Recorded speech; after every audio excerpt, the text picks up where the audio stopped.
Good morning.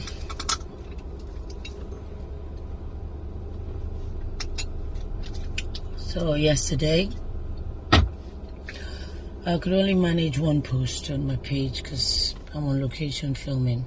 Just got on set now. Went on Twitter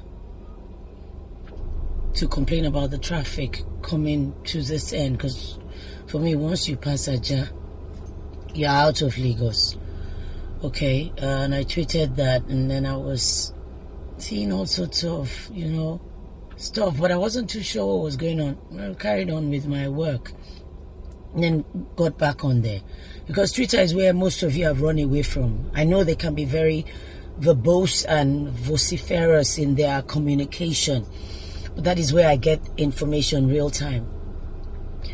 And so I saw a boy being carried, and I'm like, oh, what could have happened? Another child, not knowing much about what was going on, went back to work. And then I think I went back to check. The network here on this side is a bit iffy. And I could see something about a child, a 12-year-old, and then football. Like, what's going on? It was later on when we were filming. I was even having a discussion with my director and another colleague, Choma, and we were talking about, I said, oh, I just saw the video, and the boy, his lips are red and bleeding, definitely internal bleeding, because there was no injury on the outside of his body. And I heard something about football. I'm like, how can football cause this?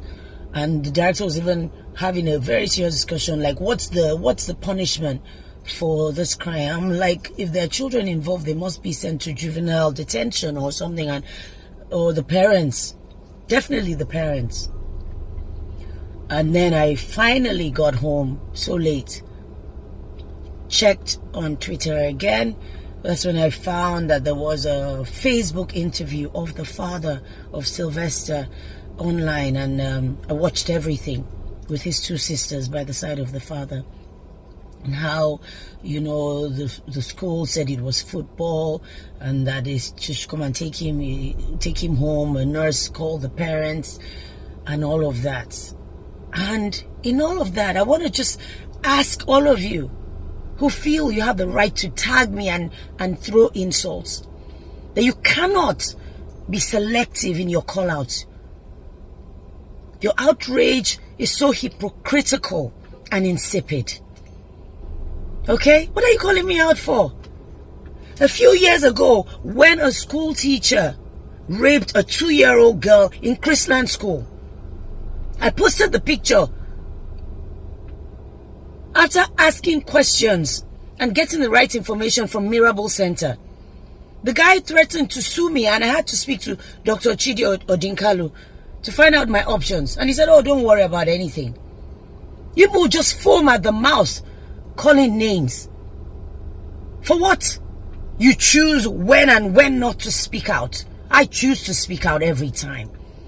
And it's not for you to tell me or to tag me in some meaningless post. And this cloud chasing wannabe blogger, he's saying, I'm scrolling through celebrity pages. Oh, please scroll through my page. Scroll. You will see the man's picture there. You people, I didn't hear your voice. Thank God for Lagos State Judiciary. Even though they are laxing some things or most things, when it comes to rape, molestation, domestic violence, I'll give them tops. I'll score them top notch. A girl in Abuja, 14-year-old, raped and killed with a used condom found in her. Where's your outrage? Deeper Life School in Uyo, where a boy that was sent to boarding school came back ill, looking like a broomstick. His mother was up and down, shouting everywhere. Where was your outrage? You have the guts to tag me. So I'm disappointed in you. Are disappointed in yourself. You cannot choose when and when not to speak. You cannot choose. Your outrage has to be seamless. Your faves, they're there. You have not gone to their page. You are tagging Kate Henshaw. Are you okay? No, are you okay? I'm coming. You choose when and when not to speak.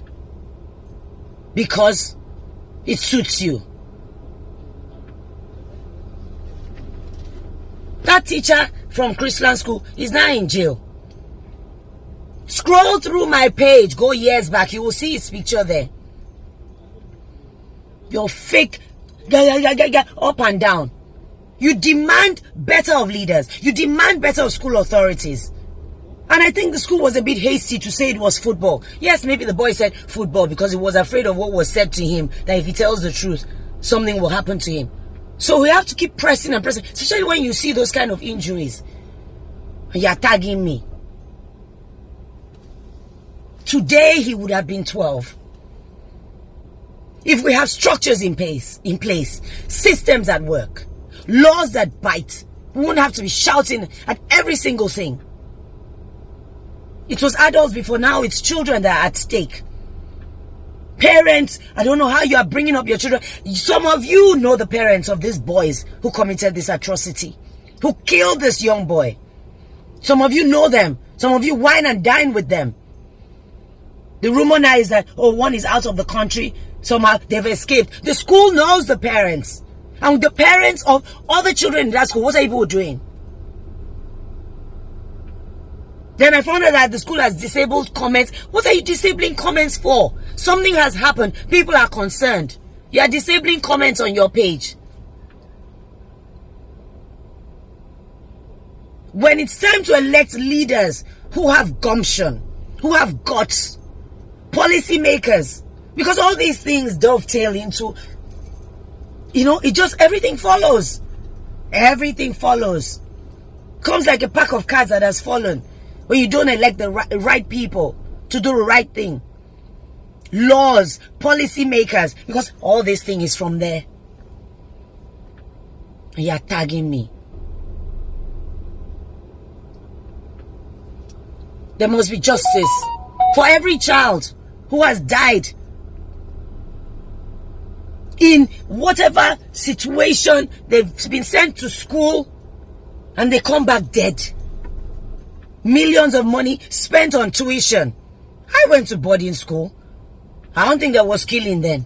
Yes, there was bullying, but I didn't see it that much. You cut grass, V-shape, which is endless. You can cut till tomorrow. You wash toilets. Wash seniors' underwear. Not bullying, beating, kicking, drinking. I mean, come on. Only an autopsy will reveal the truth of what happened to that boy.